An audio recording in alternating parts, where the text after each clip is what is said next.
Pour découvrir la catastrophe qui prend la 9e place de notre classement, direction l'un des plus beaux sites de la planète, le supervolcan du parc national de Yellowstone aux États-Unis.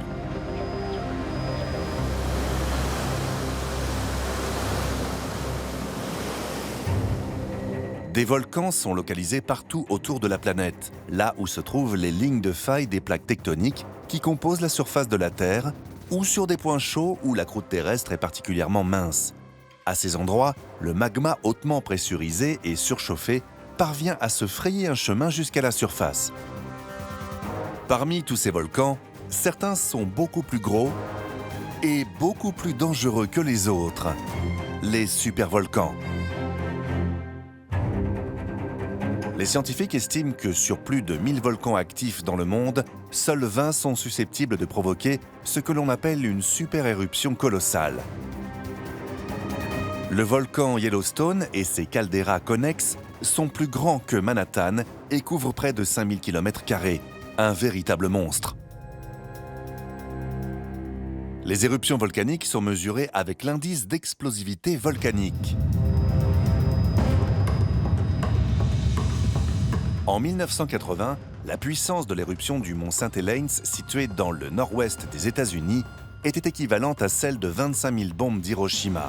Indice d'explosivité 5 sur une échelle de 8. Celle du mont Pinatubo aux Philippines en 1991 fut 10 fois plus importante que celle du St. Helens. Les cendres qu'il a éjectées ont refroidi la planète entière d'1 degré pendant 2 ans. Son indice d'explosivité était de 6. La plus grande éruption jamais enregistrée par l'homme a eu lieu en 1815 en Indonésie, lorsque le mont Tambora a explosé. Des dizaines de milliards de tonnes de cendres et de roches ont été éjectées dans le ciel, jusque dans la stratosphère. Une quantité telle que la majeure partie de l'hémisphère nord a connu une année sans été. Son indice d'explosivité était de 7, celui des supervolcans est de 8, l'indice maximum de l'échelle. La dernière éruption de Yellowstone a eu lieu il y a 640 000 ans. Plus de 1000 km³ de matière ont été expulsés dans l'atmosphère. Des milliards de tonnes de gaz, de cendres, de roches et de magma projetés avec une puissance équivalente à celle de milliards de bombes atomiques. L'événement a refaçonné le paysage de l'Amérique du Nord et modifié le climat mondial pendant de nombreuses années. Aujourd'hui, Yellowstone fait l'objet d'une surveillance étroite. En cas de future éruption, les scientifiques seront donc prévenus très en avance. Le supervolcan enverra d'abord des signaux d'alerte préalables sous la forme de déformations, de tremblements de terre ou d'éruptions plus petites. La plupart des habitants qui vivent dans la région auront donc peut-être le temps d'évacuer la zone, mais la suite sera dévastatrice. Si la puissance de l'éruption atteignait la précédente, on estime que l'onde de choc de l'explosion initiale tuera 100 000 personnes instantanément. Juste après l'explosion cataclysmique, leur sang se mettra à bouillir et elles seront ensevelies en à peine quelques secondes par des coulées de matière volcanique de plusieurs centaines de mètres de profondeur. La plupart des dégâts seront causés par les milliards de tonnes de cendres qui recouvriront la majeure partie de l'Amérique du Nord, alors que l'éruption se poursuivra sans doute pendant plusieurs semaines, voire plusieurs mois. Des roches et des gaz chauds pleuvront sur l'ensemble du pays. L'air deviendra irrespirable. Toute vie végétale sera étouffée. Le jour se transformera en nuit. Toute l'Amérique du Nord sera touchée et il n'y aura aucun moyen d'y échapper.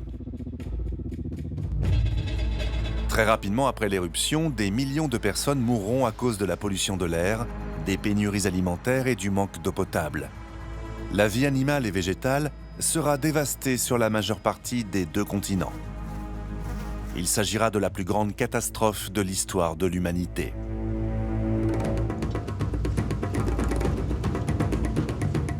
Le climat mondial sera affecté pendant plusieurs années, voire plusieurs décennies.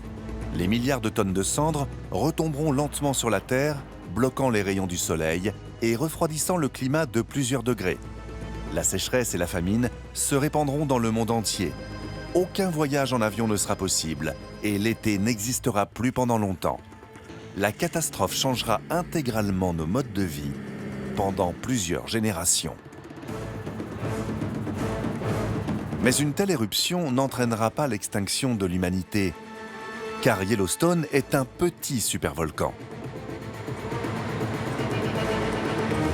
La plus grande éruption de l'histoire est celle du volcan Toba, en Indonésie, il y a 75 000 ans. Elle a éjecté plus de 10 000 km3 de matériaux et a provoqué un refroidissement global qui pourrait avoir duré un millier d'années.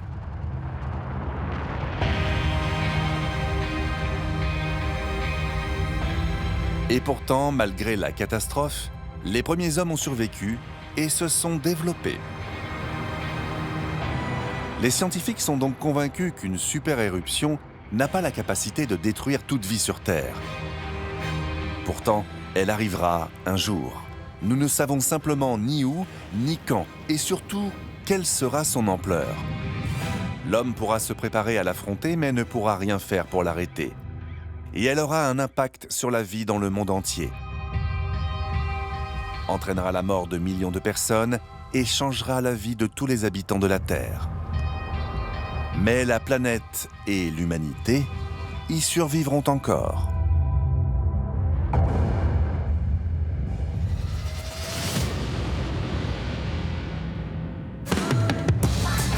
La catastrophe qui menace la planète et qui prend la 8e place de notre classement se produit extrêmement fréquemment partout autour du globe. Les tremblements de terre. Les séismes se produisent lorsque les plaques tectoniques de la Terre se déplacent. En général, il ne s'agit que d'un petit déplacement et donc d'un petit tremblement de terre. Mais lorsque la tension entre les plaques devient trop importante et qu'elles glissent l'une sur l'autre, les conséquences sont dévastatrices. La preuve avec le tremblement de terre qui s'est déclenché au large des côtes de Sumatra en Indonésie le 26 décembre 2004. Lorsque la plaque indienne a violemment glissé sous la plaque tectonique de Sunda, elle a soulevé l'équivalent de 5 mètres de terre sur une bande de fond marin longue de 1300 km. Un mouvement de terrain gigantesque. Un tremblement de terre de magnitude 9,1, le séisme le plus puissant depuis 40 ans. Les bâtiments se sont effondrés sur des centaines de kilomètres à la ronde et de nombreuses victimes ont été tuées immédiatement par les ondes de choc. Mais c'est le tsunami provoqué par le séisme qui a causé le plus de dégâts. Lorsque la Terre s'est soulevée sur plus de 1200 km de fond marin, sur 5 mètres de hauteur, d'énormes quantités d'eau ont été déplacées. Des vagues de plus de 40 mètres de haut se sont propagées jusqu'aux côtes les plus proches. Des pays situés pourtant à plus de 4000 km de l'épicentre du séisme ont été frappés par des séries de vagues de 3 mètres de haut. L'eau qui pèse 1 tonne par mètre cube se déplaçait à très grande vitesse. Le tsunami a frappé les rivages à plus de 800 km à l'heure. Un volume d'eau inarrêtable. Bilan, des milliers de bâtiments détruits, des voitures emportées comme de simples jouets d'enfants, et près d'1 quart de million de personnes ont trouvé la mort en moins d'une journée. Le tout à un rayon limité à 1000 km autour de l'épicentre.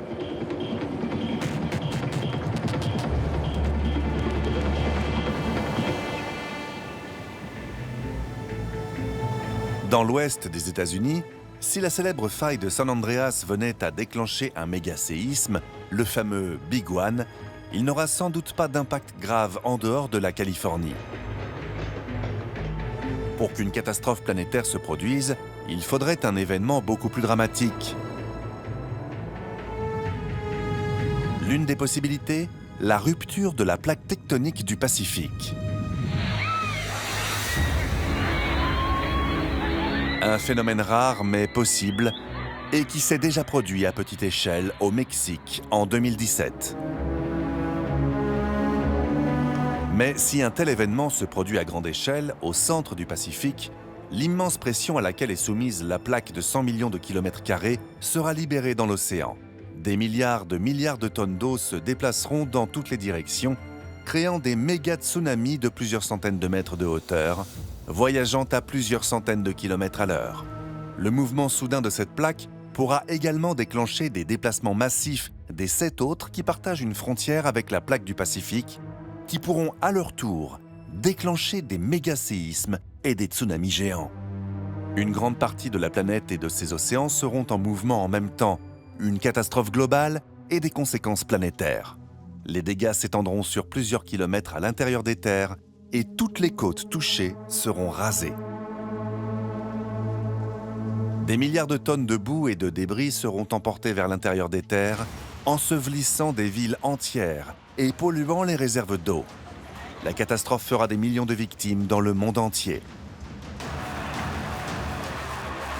Les dégâts se chiffreront à plusieurs milliers de milliards et des décennies seront nécessaires pour que la planète se relève de la catastrophe. Certaines régions du monde ne s'en remettront probablement jamais. Pourtant, même dans un scénario au cours duquel le plus grand tremblement de terre de l'histoire de la planète déclencherait de multiples tsunamis à l'échelle mondiale, l'homme ne sera pas menacé d'extinction. Des tremblements de terre vont continuer de se produire et de causer des catastrophes dévastatrices. Mais aucun séisme, aussi puissant soit-il, ne pourra détruire la planète ou entraîner la fin de l'espèce humaine.